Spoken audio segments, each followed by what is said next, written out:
On this episode of the Houndsman XP Podcast, we've got a great guest lined up for you that goes right along with what I'm going to talk to you about right now. I'm going to introduce him, but let me give you the big news first. And New Jersey's having a bear season. We thought it was going to be off. The animal extremists filed a stay through federal court to try to halt that. And it had about a 24-hour delay or so. But bear season's on in New Jersey. Congratulations, New Jersey. Happy for you. I'm also extremely happy and a little bit encouraged because the rule of law was upheld and it restored a little bit of my faith in government this week. And Brian Dowler with the Sportsmen's Alliance is with us on this podcast. He's in charge of memberships. He'll give you his official title in a minute. But we have the discussion about bear hunting in New Jersey, and we kind of break it down a little bit to the best of our ability. Brian does not work in government affairs. He works in membership, but he is on the executive team, so he's very qualified to talk about it. And so this wasn't planned. We actually recorded this before the judge's ruling came out, and we discussed what was going on up there in New Jersey with this stay from the Humane Society of the United States trying to halt the bear season. Well, the good news is it's on, folks.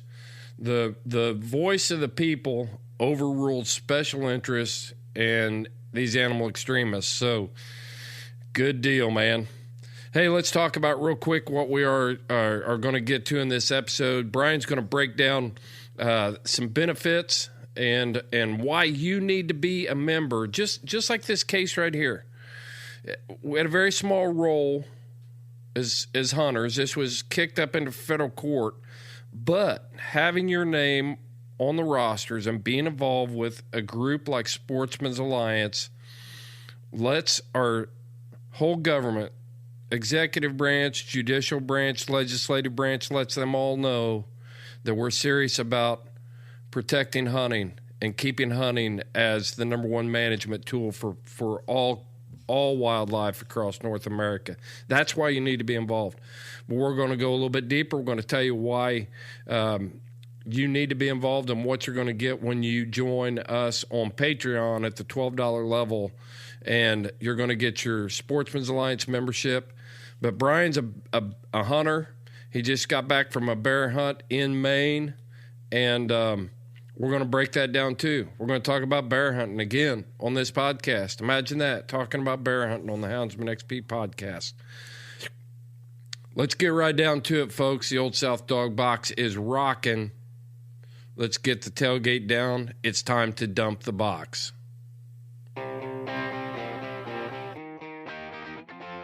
I've done it, man. I hit the record button, so you're on the air now, Brian. So everything from here on out matters, huh? That's right. That's right. Hey, man, I appreciate you taking time to sit down with us and run through some exciting stuff about Sportsmen's Alliance, the partnership we've got going with you guys. First, let's talk about your bear hunt in Maine. Yeah, it's a really, really fun hunt for me this year. I got to do something I've never done before.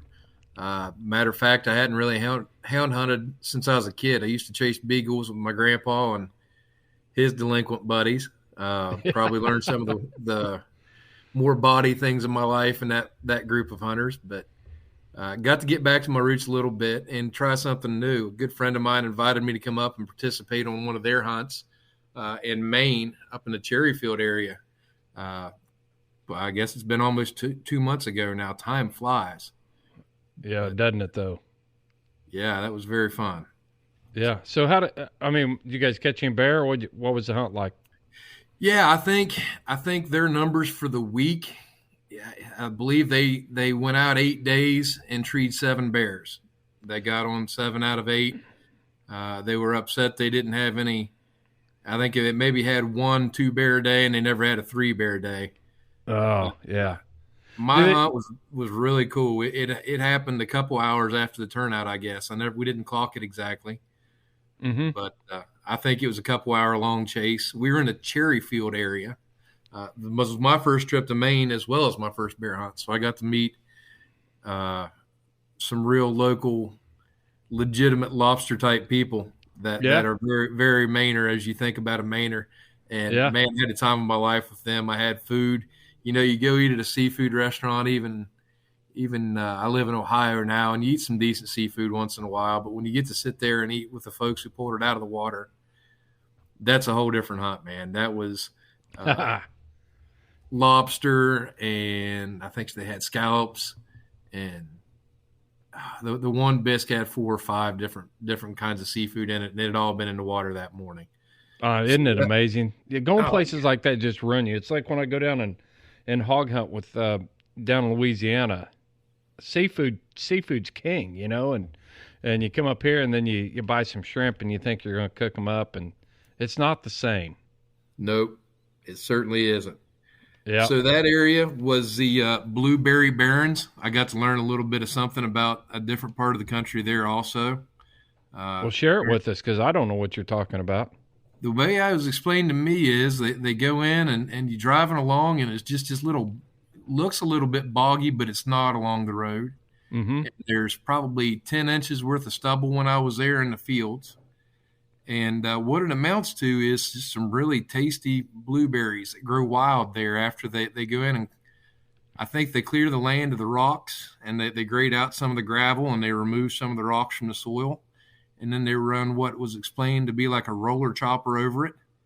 Yeah. And then they don't touch them again until they harvest. And I think they harvest every other year. And the blueberries are teeny tiny blueberries. They're not the big old fat blueberries you find at the store in the winter in the States.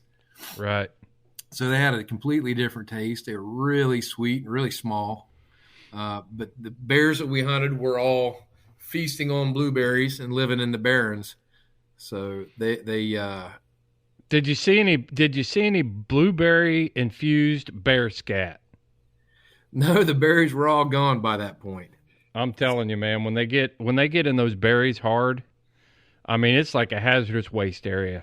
I've seen them in the huckleberries and stuff out west, and heard stories about blueberries back in the east up in Michigan and stuff, but it's like bears need a warning label on their butts for backblast area.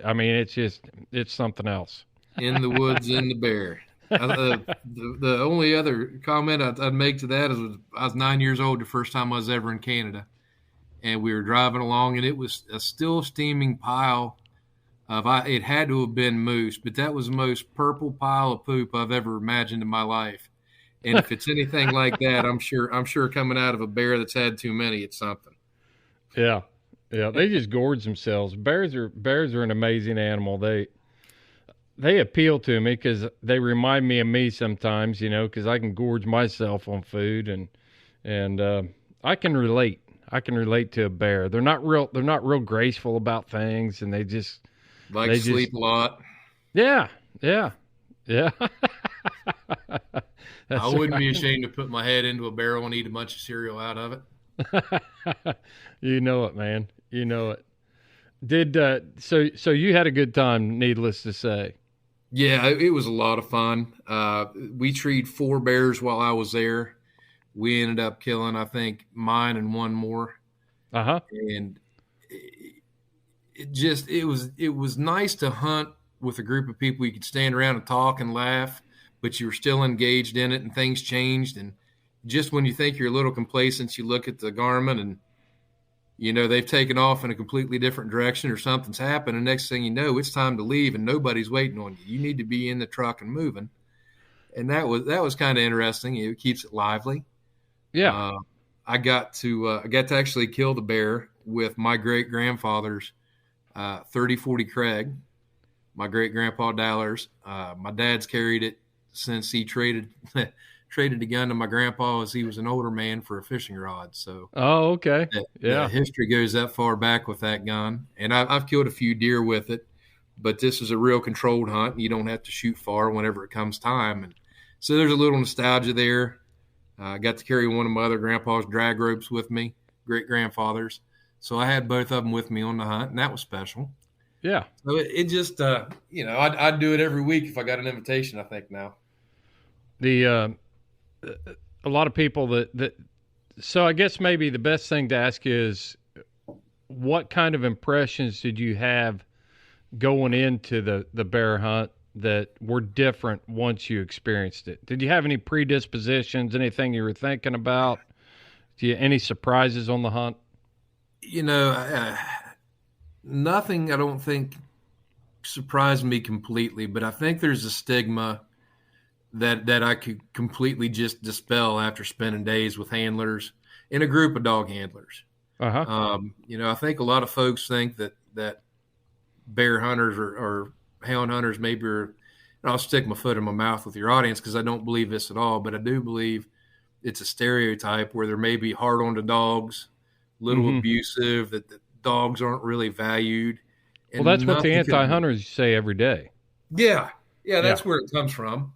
That comes from Walt Disney stereotypes going back to the 50s. And after the different parts of our culture have led us to believe that. Man, it's just not the case. That. But that's what I would take it away from it is I think you could illustrate that pretty easily if you spend some time with hunters.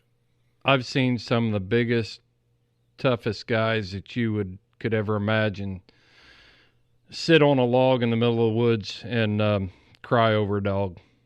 It's that important to us, especially I think it even goes deeper for the guys that have spent their lifetime developing a line of hounds and raising those hounds from, they raised their mother, they raised their grandmother, and they saw this pup born, and there was a lot of thought that went into, how we're going to breed better hounds and more effective hounds, all the way down to now the dog is either been caught and killed, injured by a bear, whatever it is, or maybe hit on the road, and it's not something that the animal wackos want to paint us as, guys that they got dogs, and if they don't like them, they just dump them out in the forest and let them run around. They don't care. They don't feed them. That's all baloney. That's the exact takeaway that I took from it is you don't ever want to be hard on a man's dog. I didn't do anything wrong, but I learned pretty quick you don't put hands on someone else's dog till it's time for them to put them in the truck. Everybody's got their own way. Everybody's got their own process, and that's for the betterment of the dog. And it's not an investment, it's your friend. And you want everything to be right for the dog and be done the right way. So that's my takeaway is that it's far from what we've been trained, and I had some ignorance more than anything. But ignorance isn't bad. There's things that all of us are ignorant in. We all, if you're not exposed to something every day and you don't do it all the time, and it's just stupid when you learn something but you don't change your behavior. I think that's probably a parallel to the animal rights movement in a way that it's a zero tolerance concept for people who are so emotional about the idea of hunting or trapping or fishing or anything that's an active take and consume situation. It's just such a far polarizing belief that they can't come off of theirs at all, and it's really difficult for us too. So it's parallel to American politics right now, where there's two polar sides, and no one wants to really budge. Getting back to how you interact with other people's dogs, it's kind of humorous, really. If you don't know what you're watching, if you're standing out there on the side of the road and a young dog, a hunter's trying to catch his hound, and you're all standing around the truck, and this young dog's doing laps around the truck and won't let you catch him, and seeing all these bear hunters just standing back with their hands in their pockets watching the rodeo. There's an unwritten rule that unless somebody says, hey, catch that dog, you just let it play out, because you have no idea what the houndsman is trying to, what lessons he's trying to instill, or what expectations he's trying to accomplish there. But you just stand back, and your gut instinct is to reach down and try to help. But at the same time, if you've been doing it for a while, you know that the best thing for you to do is just stand back and keep your hands in your pockets and just enjoy the show. Yep. Yeah, that should be on the window when you get in the truck as a client or as a first timer. Here's 5 things that'll be real helpful if you just stand and observe for a while. Yeah. Oh man, I'll tell you what. In this anthropomorphic world we live in, I've got 2 house dogs here. Well, my wife does. That people will come over and they're a pain in the rear end. I mean, you try to have a cookout and they're right under your feet and they're sitting there and they're trying to beg food, and I'm like, don't feed that dog. To my guests. And they look at me like, oh my gosh. Of course they always say, oh, he's fine. No, he's really not. It's not about you this time. It's about the dog and it's about me. Exactly. And that dog needs to know what his manners are here. And climbing up on the table and eating the hamburgers that I just grilled is not cool. So, nope. Yeah. Well, you talked about something, the emotional process, and I posted a news release from Sportsmen's Alliance that came out about the New Jersey bear season that the federal judge put a stay on. And since you work for the Sportsmen's Alliance, I'm going to put you on the spot. What do you know about that? I've got some thoughts on it, and I'll get to them, but I want to hear what you know and what the chatter is in the office there about this deal. It's pretty much back from their playbook. Anytime they don't like a ruling, they're going to sue, and they're going to try to stick their foot right in the middle of the progress that's being made. We were pretty floored as an organization to see the reversal from Governor Murphy and reinstitute that bear hunt in December of this year. Yeah, absolutely. They've got issues right now. Some Second Amendment issues that I see, and I'm not really well versed in those, but they're a really tumultuous state to begin with. But to get it right and get it back on board, because public sentiment said, "Hey, we need a bear hunt." It's getting uncomfortable in this state with bear encounters. We've got some really terrible things happening to pets and animals, and we're way too closer to humans when we're just trying to walk a dog down the street to go potty. So. Right. The people are even saying there's some scientific reason now that we need this in our state, and the anti-hunters are going to do what they always do, and they're going to use the legal system to keep it from happening. Even if it's just for one more season, they'll consider that a success. Right.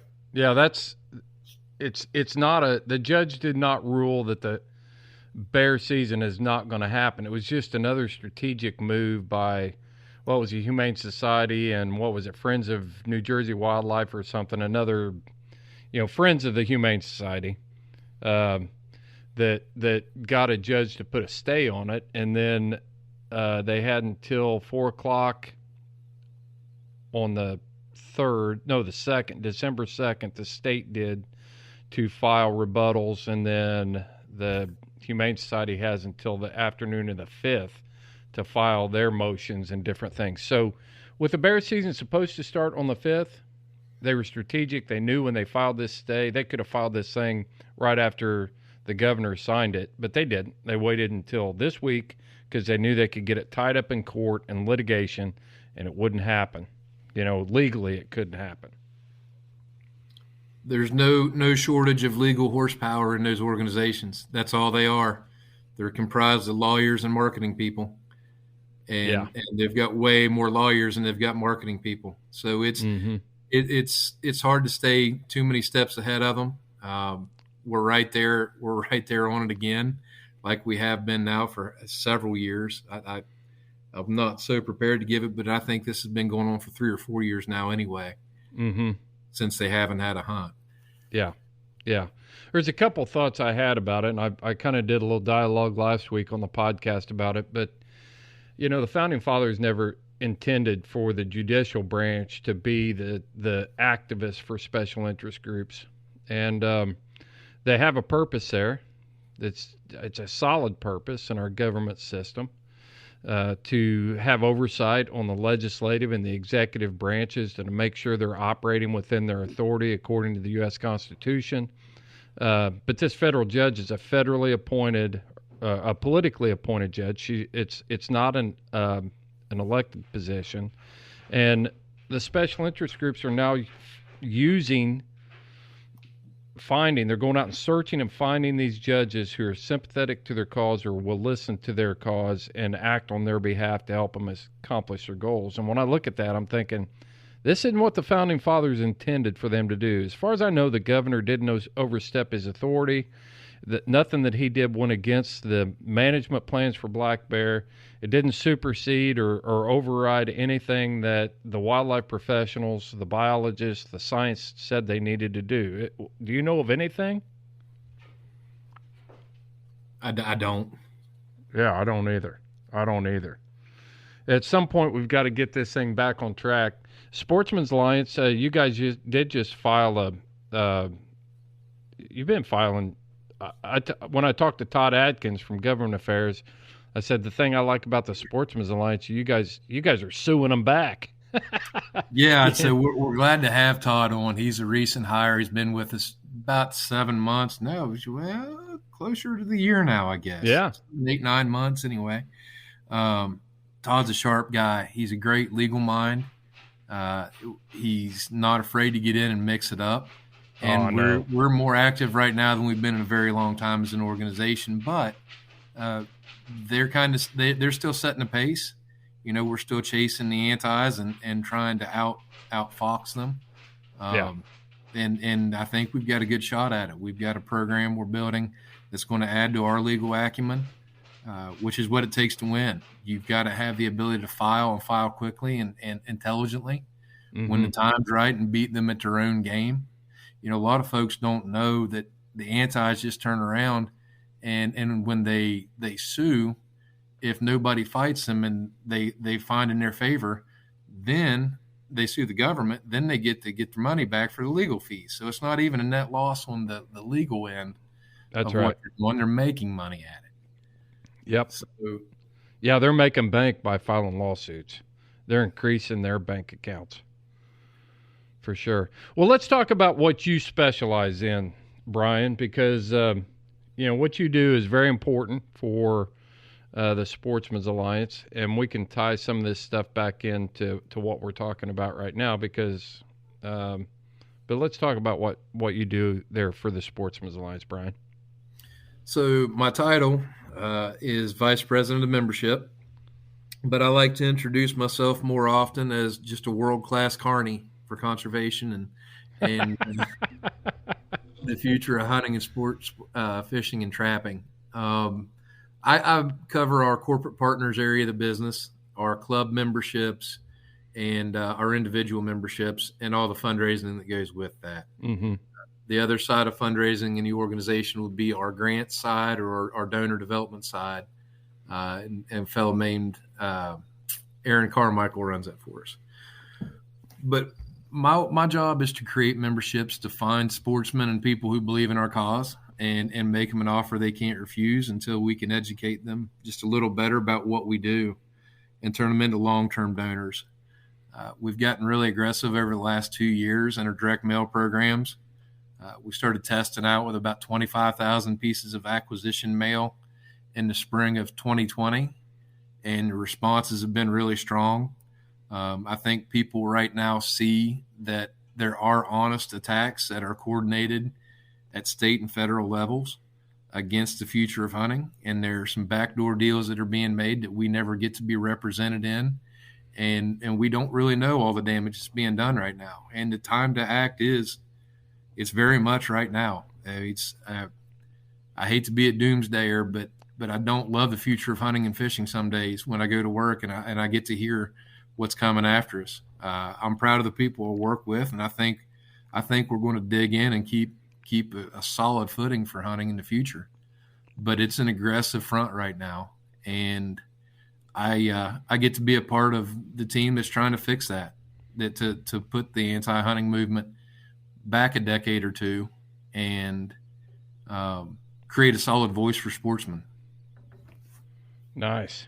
We'll get into the different ways people can join and different things like that. But I want to talk about kind of take this opportunity to thank you for helping us get everything ironed out for us to start rounding up more members for the Sportsmen's Alliance. When people join us on Patreon, and you were instrumental in that, Brian. And we sat in a Zoom meeting, and you got excited about it, and you made it happen. So I appreciate that. Well, yeah. First, you're welcome, and second, thank you. Anytime we get a chance to communicate with and educate sportsmen out there about the challenges that are coming up for them and for us, we're a stronger organization. We've said I've been on the team now for 2 years, and when we talk about the things that kind of keep us up at night, visibility is still our number one struggle. We don't have the budget. We don't have the depth. We don't have the lawyer structure or the marketing teams that dozens of anti-hunting organizations have that are working against us.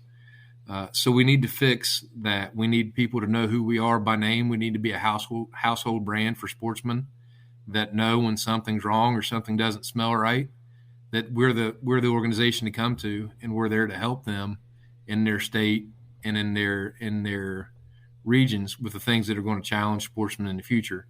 So we are the line in the sand. We can't do it without sportsmen knowing who we are. So thank you for the chance to be on your podcast and to reach out to your people.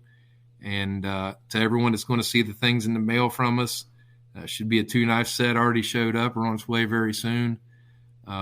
If you qualified, and your magazine will be around 4 times a year.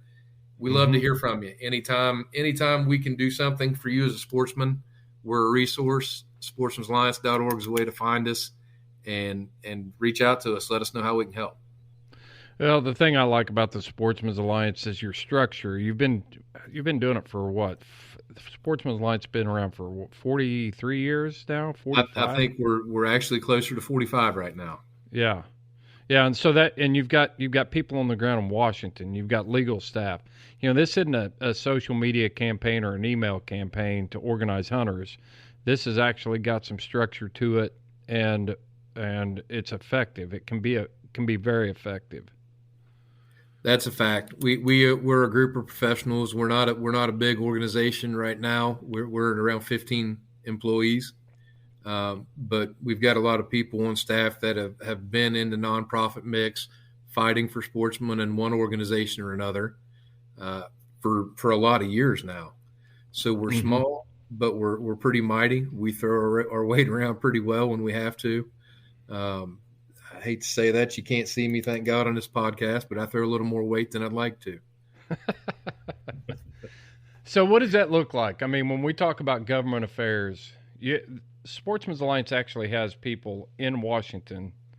What are they doing, right? I mean, what is their function? Can you tell us a little bit about that? So we work with some lobbyist groups in Washington as needed. We stay more in the in-house arena. We've got Todd and a few people in our legislative team. We are very effective at watching. We've got alert systems and structures out there where if legislation is introduced on any level and it meets our keyword criteria, they get an alert. We read into it. We'll set it into one status or another, either pretty imminent, something to watch. I'm going to botch the terms, and Todd wouldn't be proud of that. But essentially, there's a graded system of how important it is and where we need to move it in the urgency. Sure. Act. Yeah. And they do that really well. And then threat assessment. It's basic threat assessment. Yeah. Yeah. So when it gets real, then there's a series of steps they'll take depending on the issue and the challenge at hand. Either going directly to the legislator that introduced it and educating them on the problem, why it's not positive and why they're about to hear from their constituents. And then very often, if they don't pay heed to that little warning, we'll go and unleash the education side of what's happening in that piece of legislation and encourage sportsmen to act and call them and give them very easy ways to reach out and tell them just what they think of their bill. Well, and a lot of times we are able to defeat it at that point, and then other times we get into amicus briefs in Alaska that are long-running issues and New Jersey-type issues where we can't solve it at the front end, and that's where the great expense and the great depth of need and staff and funding comes in. When they're they do get through that first and second layer of the legislative process and they eventually become law, then we have to resort, just like they do, to the lawsuits and the very legislative litigious approach, or litigious is more accurate, approach to making it constitutional, like you said earlier. Yeah. It's the do you have any idea, just chatter, what a group like, say, Center for Biological Diversity, what is their annual budget? Do you have any idea? Well, I don't, but I'm going to find that out probably while we talk. Yeah. And you take just one of those groups, because you said Humane Society and then a dozen other groups that have big bank accounts. You can talk about Center for Biological Diversity, the Mountain Lion Foundation, Humane Society of the United States, PETA. There's 4 right off the top of my head, and I'm not even hurting my brain yet. You go with the Friends of Vermont Wildlife, the coalition out around Lake Tahoe for the black bear. You know, there's all kinds of these organizations that are backed and funded by people that have got the money to do that. But so how is the Sportsmen's Alliance? Did you find that budget yet? So I've got a 2016 statement right here. Just Center for Biological Diversity, 501c3. In 16, the revenue is reported at $14.758 million. Expenses at just right under 14 million, and they had assets of $20,370,536. And they've only been around since 1991. $14 million in a year. Closer to 15, yes, sir. Annual revenue. So how does that compare to the annual revenue of the Sportsmen's Alliance? I don't want us to be talking about trade at least secrets. 3 times our annual revenue. So how you would think that there's no chance that we can defeat that. You know, that kind of a budget and that kind of that's a Goliath type organization. That's just one of them. The Humane Society has got a budget just equally as big or bigger. And so how have you and how have we as sportsmen and the Sportsmen's Alliance been so effective over the years, in your opinion? I think the reason that we're effective is our industry, and there are pockets of donors and people in our industry that step up whenever it's really scary. And that's kind of been our operating function for years, because the issue may be in California today, but Minnesota tomorrow, or New Jersey forever, or California forever. But it moves, and it's been really difficult over the years to find a fundraising model that lets us go be in 50 states, when some states will never have, or hypothetically, not for a very long time, have hunting related issues like you see in those states I just mentioned. Mm-hmm. So it's not like some of the other organizations, like a Second Amendment type organization is the same in all 50 states. Yeah. Right. The issue is the same in all 50 states. Mm-hmm. We are growing, though. In the last few years, our membership has doubled each year for the last 2 years.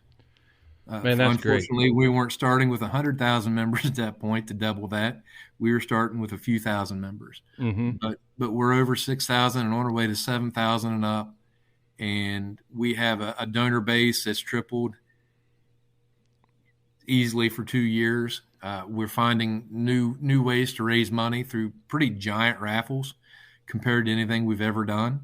Mm-hmm. The one that I'm running right now is a $500,000. It's actually $503,000 worth of prizes. I want to save that one. I want to come back to that for sure, okay, Brian, and tell people about that raffle. I've been getting the email alerts on it. It looks awesome. The tickets are affordable. Looks like a great. I want to get back to the membership thing, though. I want to ask you about. We average between 15 and 20,000 people that listen to this podcast every week.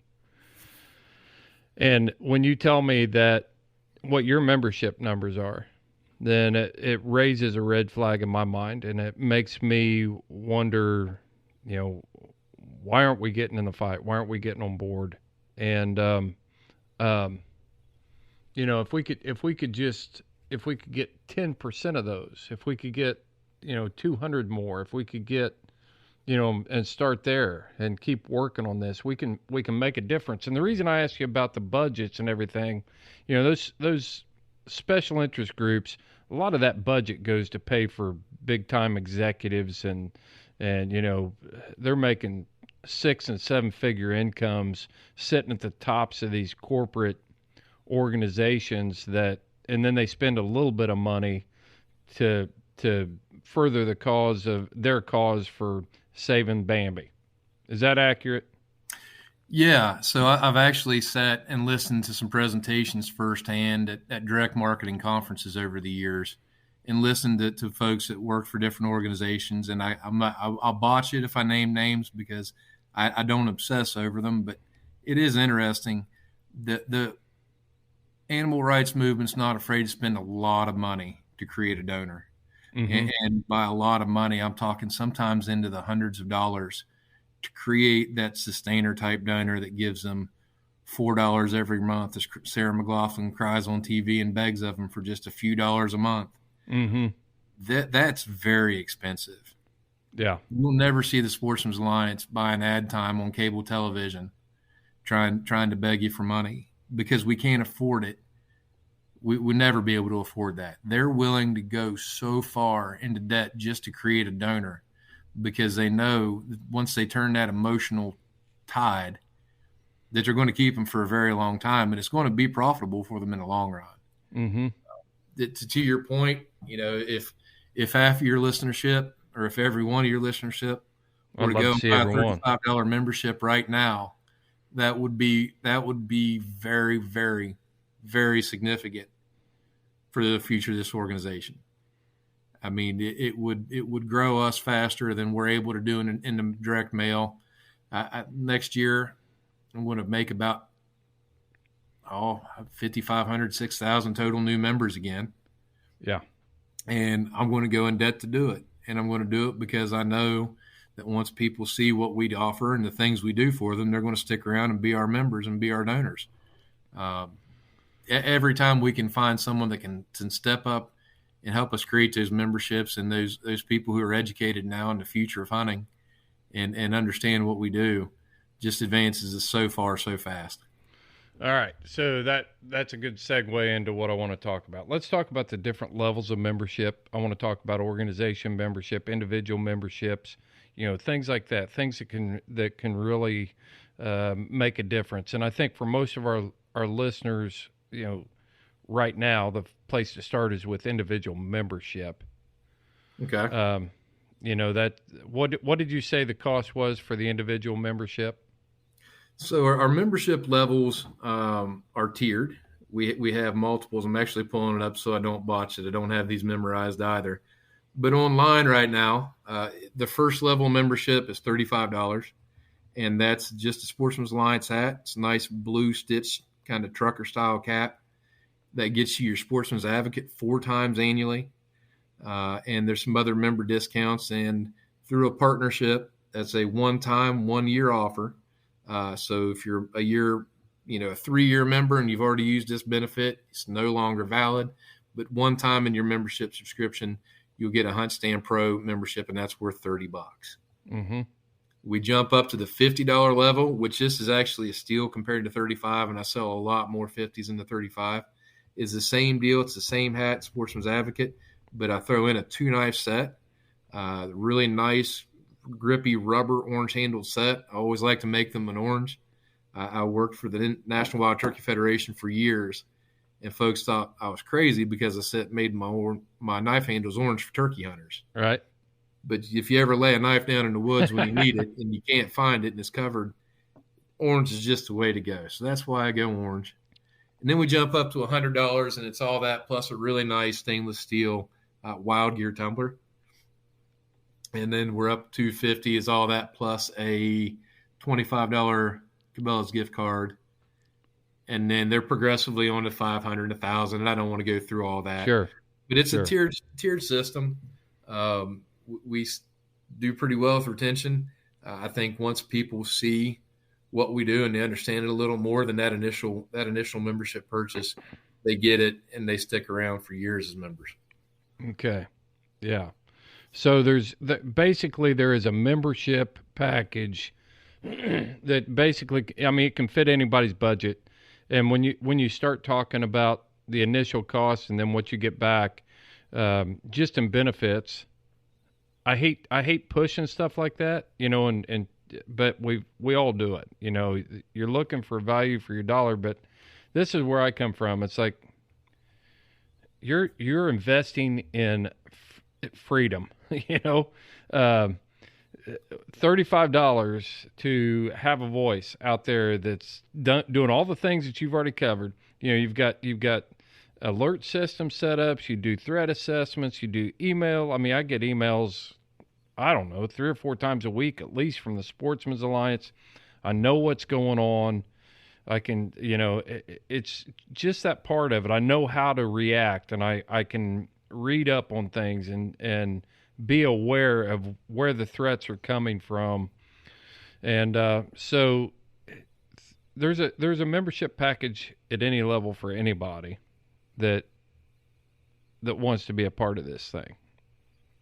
That's right. Whatever your ability or interest is, we try to be there for you. If you're not able to or don't want to join on a financial level, go and sign up for that newsletter, or just shoot me an email. I'm Dowler at sportsmansalliance.org. That's BDOWLER at sportsmansalliance.org. I'll get you hooked up with our newsletter so you can at least get our alerts and our emails. Yeah. It's no cost at all. We hope that after you see what we've got going on, that you'll feel compelled to be a part of it. Circling back to where our problem, as it were, and it's not really a problem because we're still successful. But I think sportsmen are a little apathetic in that they feel like their state's not going to be a problem. Can't happen here. It's not going to happen in possibly Mississippi or Alabama or some of the states like Iowa that are really good to hunters. But we know our friends in the trapping world have a little bit different world every few years. Mm-hmm. There's no segment of hunters that are absolutely immune to the bad that could come to the future of what we all love and the things that I did with my forefathers when I was just a little kid. Yeah. I grew up on a little farm in West Virginia, and I thought everybody did. That's one of the things that I've grown up as a hunter and didn't realize that everybody didn't have 110 acres to walk out the back door and squirrel hunt when they were 12 years old. And that's taken me a while to understand some hunters have it completely different than me. I can't really identify very well with a Western hunter. Love to learn it someday and be out there with those guys. But we all have our little pockets that we understand as sportsmen, and it's hard to believe that your pocket can pop. But it's a reality. It's not guaranteed anywhere. It is a fight. You can take something like coon hunting in the state of Indiana. We've got an overabundance of raccoons here. We've got homeowners that are complaining about raccoons in suburban areas getting in the eaves of their house. I've been to these calls before, where raccoons are nesting, building dens in people's attics, and farmers, of course, the agricultural damage, that sort of stuff. So if you just look at it from that standpoint, and you think, oh, they'll never make it illegal to hunt raccoons in the state of Indiana. You're probably right. The problem is that the way the antis are coming about it is going to the local level to get ordinances passed where you can't have a dog tethered, where you have to bring your dog in if it's below 30 degrees, if they can't be outside if it's over 80 degrees, and they can't be outside for more than an hour. They're not trying to attack that part of it because they know they can't defeat that.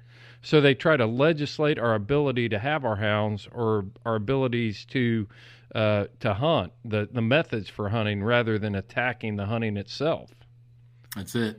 And you just continuously grind and make things so difficult to stay legal and to stay, the number one reason more people didn't, and this is a 15 or 20-year-old maybe statistic, so I don't know that it would still test this way, but I think it would. The number one reason people didn't want to become duck hunters and become waterfowl hunters was because the laws were so complicated to stay legal that they didn't feel like they could do it as ethically and legally as they'd want to do, and they just didn't show interest because they couldn't identify ducks on the wing or they didn't know the point system well enough. Oh, man. And even at that, I was in the business of enforcing those laws, and I would have to study that every year because this year you can't kill a canvasback. Pintails are not or you can kill one redhead. This year it's 2 mallards, but only 1 hen or no hens. So every year it changes. I know exactly what you're talking about. I think that's just a parallel, and that's their attack is complicate it and confuse it and make it so expensive to stay legal and ethical and follow everyone's rules that folks just are going to shrug their shoulders and give up. And nobody wants that. I mean, that's a terrible ending to this. Right. Yeah, you look at the kids and you say, hey, let's play Little League baseball or soccer this weekend. Let's not hunt. That's too complicated. Anybody can run around on a field and kick a ball around. That's right. So, yeah, I've seen that firsthand. I've actually got a funny it was a life-changing story for me as a conservation officer. There was a guy and 3 kids, and they were rabbit hunting. They had some beagles. And all 3 kids had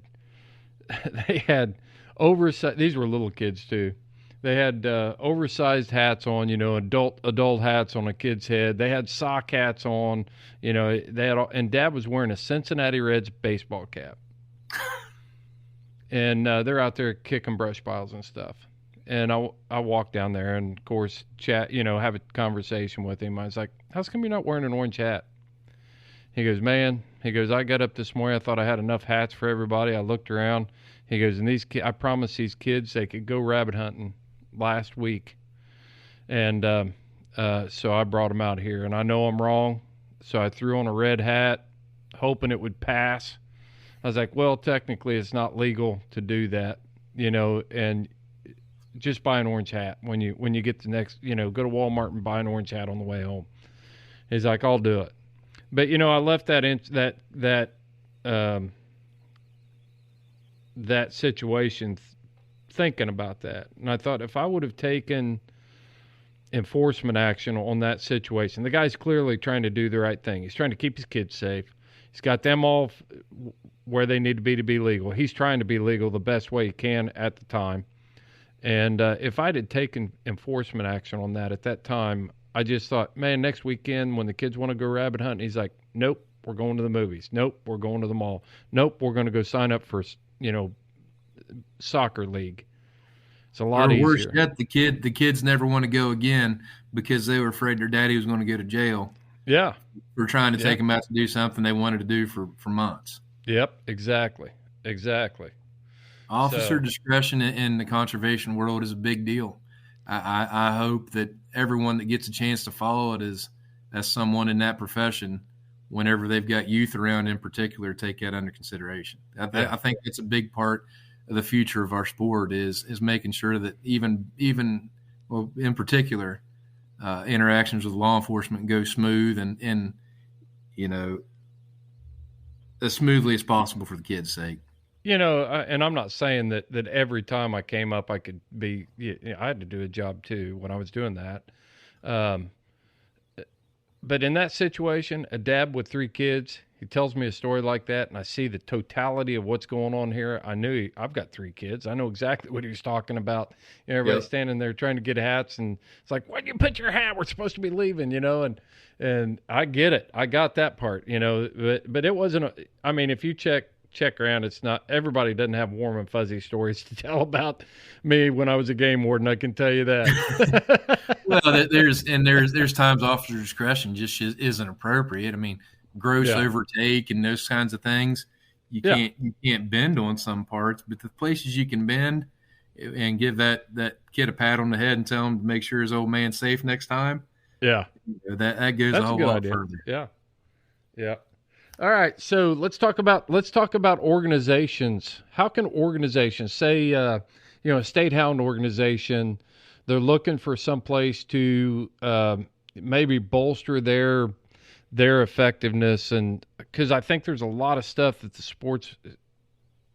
Sportsmen's Alliance can offer to state organizations that want to partner with the Sportsmen's Alliance. How does that work? So it's just that we have what's called a club membership. They're tiered starting from $250 up to $5,000.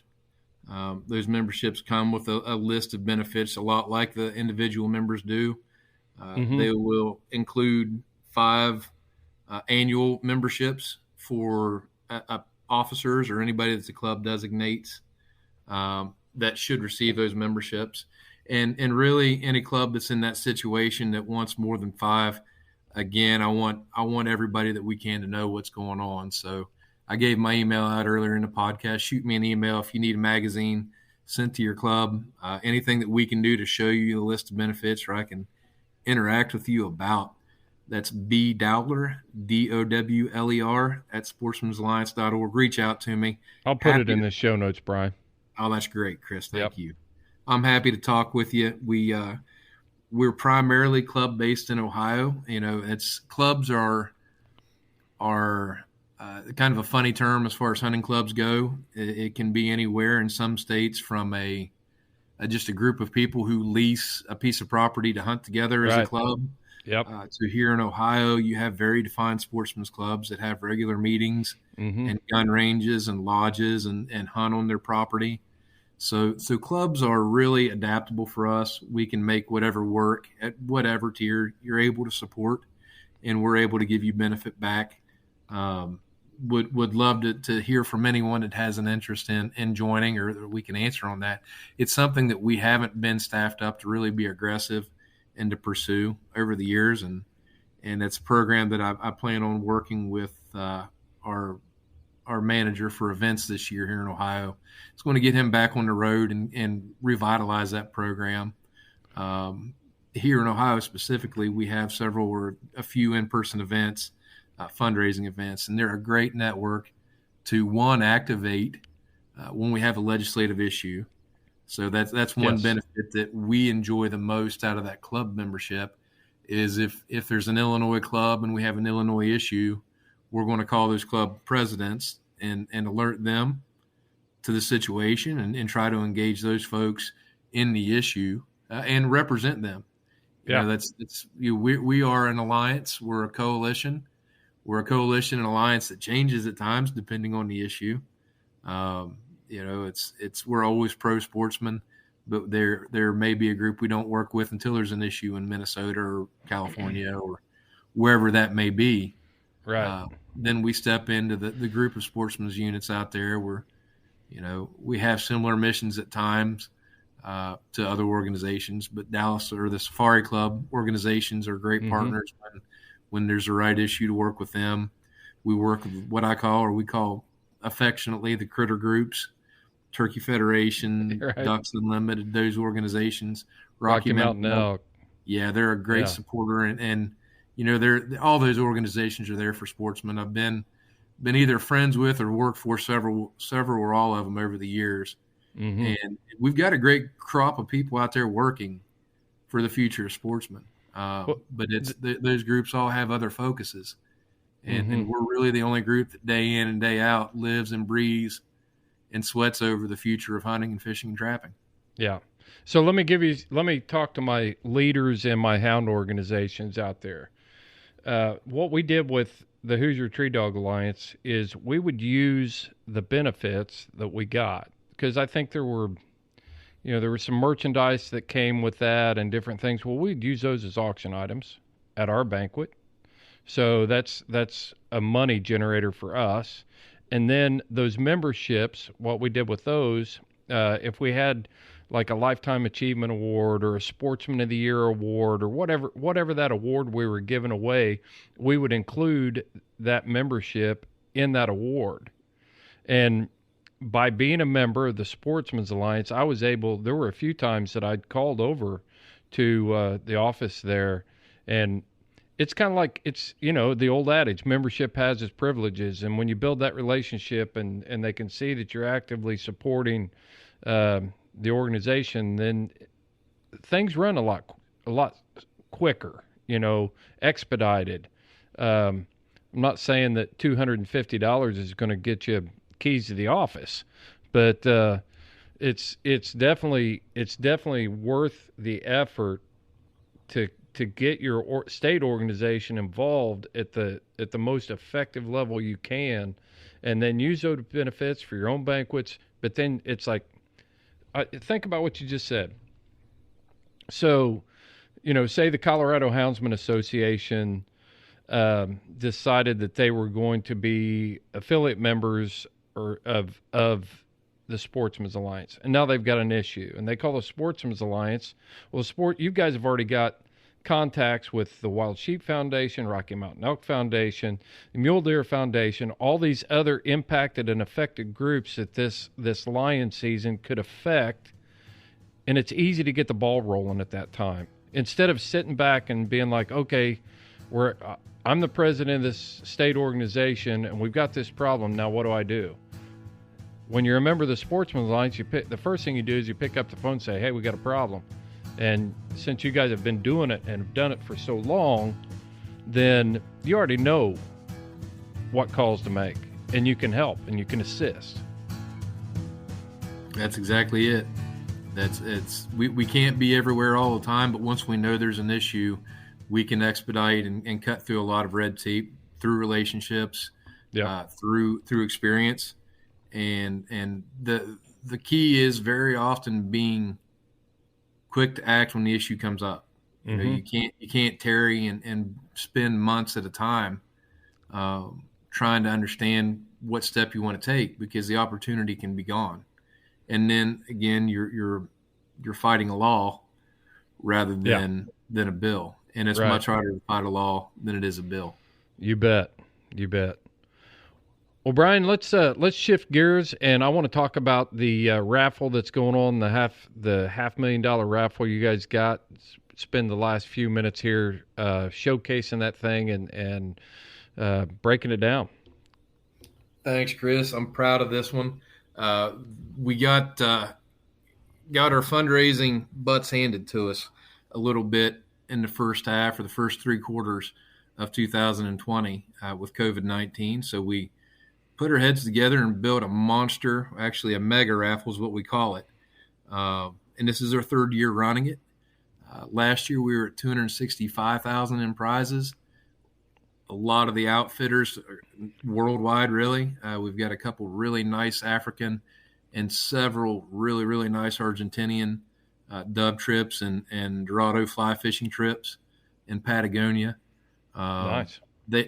Some of the outfitters across the globe have struggled a little bit, and they reached out and said, hey, we'd love to donate to you and reach out to some of your members and start filling lodges. So we have some beautiful offerings. Like you mentioned, it's just over $500,000 worth of prizes.